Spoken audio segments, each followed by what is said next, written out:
Émotionnellement, est-ce que c'est quelque chose de facile de lancer du coaching en ligne?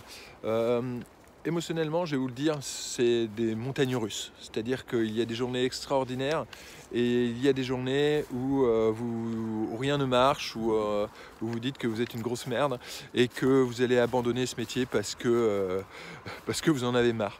Et quand on est je pense que c'est quand on est entrepreneur, eh bien c'est comme ça, peu importe, hein.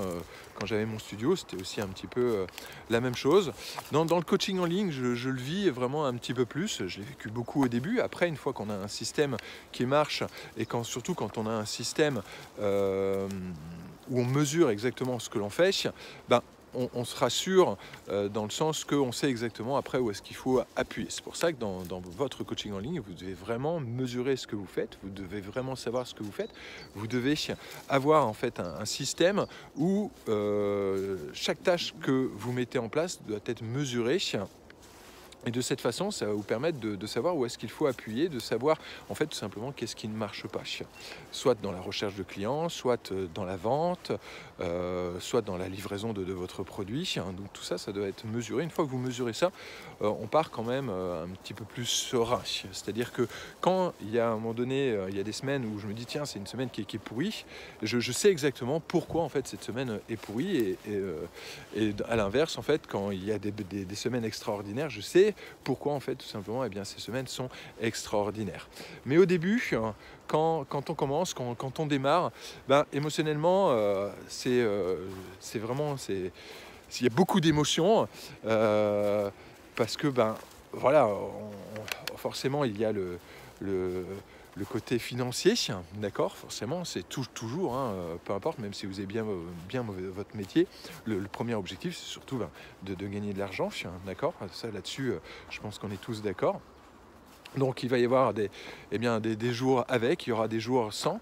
Après, il y a aussi la satisfaction de vraiment accompagner ses clients, la satisfaction d'avoir créé un bon programme, la satisfaction aussi d'avoir des clients avec qui on aime aussi travailler. Et tout ça, ce sont des bons côtés positifs. Et les côtés un petit peu négatifs, c'est quand on est un petit peu dans le doute, quand financièrement, par exemple, ça rentre pas, quand on n'est pas satisfait de la façon dont on a mis en place certaines choses, certaines vidéos, certains mots, des remises en question.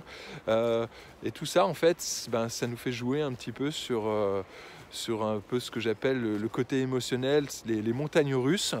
Et curieusement, c'est un petit peu comme, ça fait un peu partie du sport, c'est un peu comme le sport, il y a un côté d'adrénaline derrière.